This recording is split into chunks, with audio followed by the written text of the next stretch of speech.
सभी विद्यार्थियों को सुप्रभात। अपने इस YouTube चैनल पर आपका स्वागत है एवं अभिनंदन।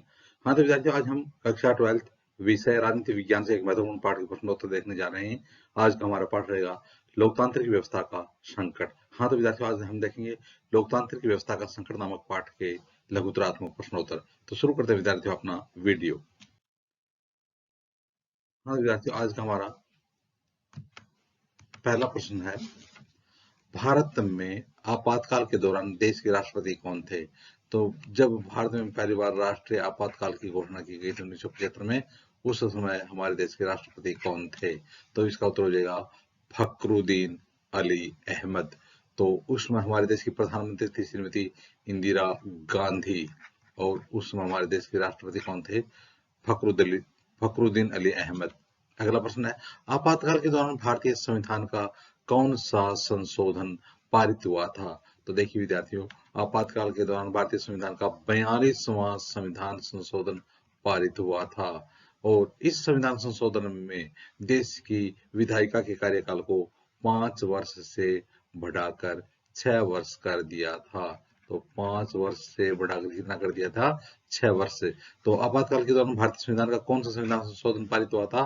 42वां संविधान संशोधन पारित हुआ था, और 42वें संविधान संशोधन ने देश की विधायिका के कार्यकाल को 5 वर्ष से बढ़ाकर 6 वर्ष कर दिया था। अगला प्रश्न है, 25 जून 1975 को आपातकाल संविधान के किस अनुच्छेद के अंतर्गत लगाया गया था? तो जो आपातकाल लगाया था, राष्ट्रीय आपातकाल, वो लगाया था 25 जून 1975 को। आपातकाल के दौरान आपको बताना है कि संविधान के किस अनुच्छेद के अंतर्गत जो आपातकाल था वो लगाया गया था? तो हो जाएगा अनुच्छेद 352 के तहत वो आपातकाल लगाया गया था, और यह भारतीय राजनीति का सबसे विवादास्पद प्रकरण है, अनुच्छेद 352।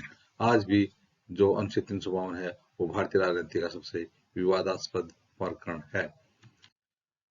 हाँ, तो विद्यार्थियों, अब देखते हैं आज के पाठ का अगला प्रश्न। अगला प्रश्न है, सन 1977 में बनी प्रथम गैर कांग्रेसी सरकार का नेतृत्व किसने किया था? तो सबसे पहले 1977 में जो गैर कांग्रेसी सरकार बनी थी, उस गैर कांग्रेसी सरकार का नेतृत्व किसने किया था? तो इसका उत्तर हो जाएगा मोरारजी देसाई ने। सबसे पहले बनी गैर कांग्रेसी सरकार का नेतृत्व किसने किया था? मोरारजी देसाई ने। सरकार कब बनी थी? 1977 में बनी थी। अगला प्रश्न है, आंतरिक अशांति की दशा में उद्घोषित आपातकाल के कोई दो प्रभाव लिखो। तो आंतरिक अशांति की दशा में जब उद्घोषित आपातकाल होता है, उसके क्या प्रभाव होते हैं? तो पहला देखिए, भारत का संविधान संघात्मक से एकात्मक हो जाता है, सारी शक्ति केंद्र के पास चली जाती है। इसके अलावा सरकार को विशेष शक्तियां प्राप्त हो जाती हैं, और सरकार उसको क्या हो जाती है? विशेष शक्तियां प्राप्त हो जाती हैं। तो इस प्रकार से ये दो प्रभाव हो जाते हैं। अगला प्रश्न है, लोकतंत्र की स्थापना किस राजनेता ने की थी? लोकदल की स्थापना किस राजनेता ने की थी? तो देखिए विद्यार्थियों, लोकदल की स्थापना चरण सिंह ने की थी। लोकदल की स्थापना किसने की थी? चौधरी चरण सिंह ने लोकदल की स्थापना की थी। अगला प्रश्न है विद्यार्थियों, 25 जून 1975 को आपातकाल की घोषणा के दो परिणाम लिखो। तो 25 जून 1975 को जो घोषणा की थी आपातकाल की, उसके दो परिणाम क्या निकले?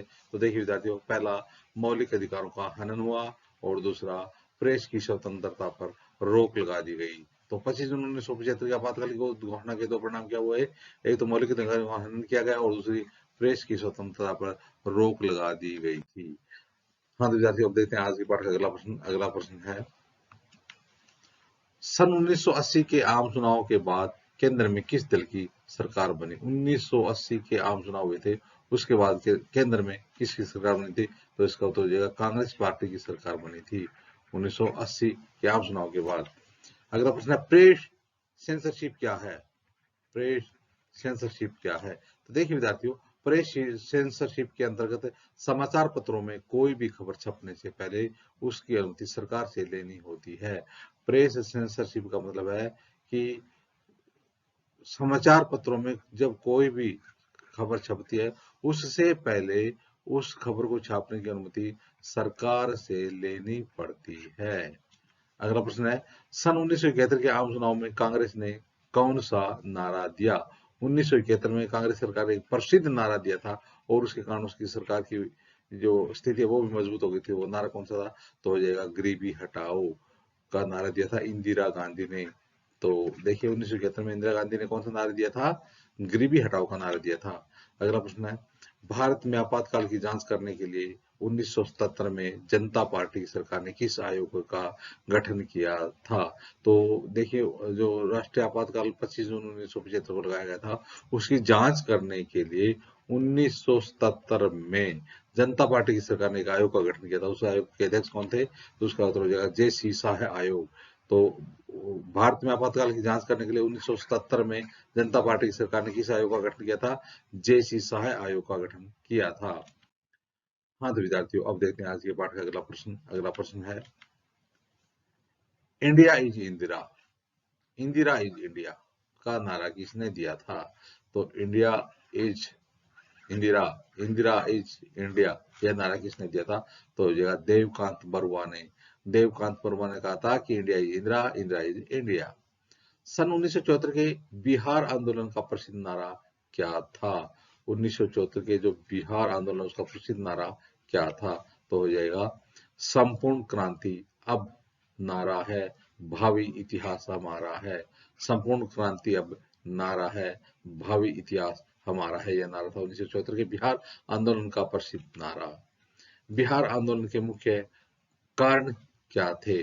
तो बिहार आंदोलन उसके मुख्य कारण क्या थे? तो देखिए विद्यार्थियों, बिहार आंदोलन के मुख्य कारण बढ़ती हुई कीमतें, खाद्यान्नों का अभाव, बेरोजगारी और भ्रष्टाचार थे। तो बिहार आंदोलन के मुख्य कारण क्या थे? एक तो बढ़ती हुई कीमतें, खाद्यान्नों का संकट, बेरोजगारी और भ्रष्टाचार।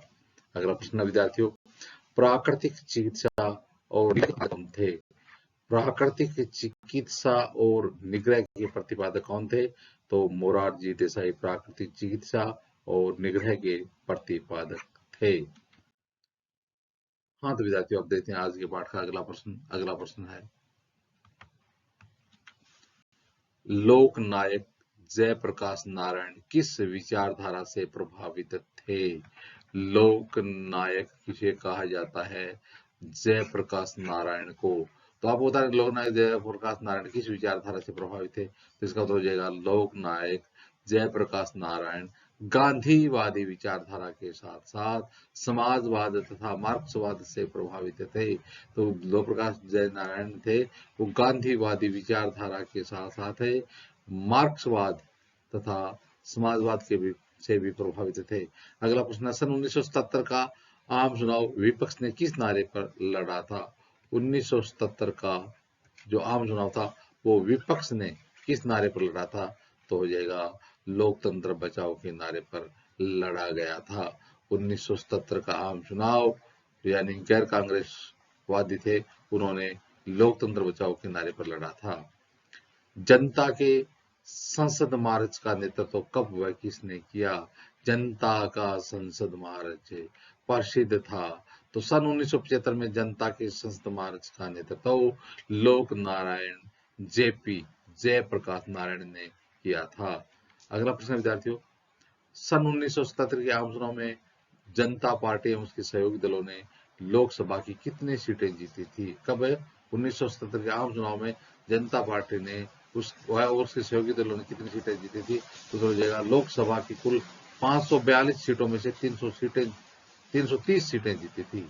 542 में से 330 सीटें जीती थी। तो इस प्रकार से विद्यार्थियों आज हमने लोकतांत्रिक व्यवस्था का संकट नामक पाठ के लघुतरात्मक प्रश्नोत्तर देखिए। आगे आने वाले वीडियो में भी इसी प्रकार से हम राजनीति विज्ञान संबंधी देखते रहेंगे। आप भी अपने इस यूट्यूब चैनल के साथ बने रहिए। वीडियो देखने के लिए धन्यवाद।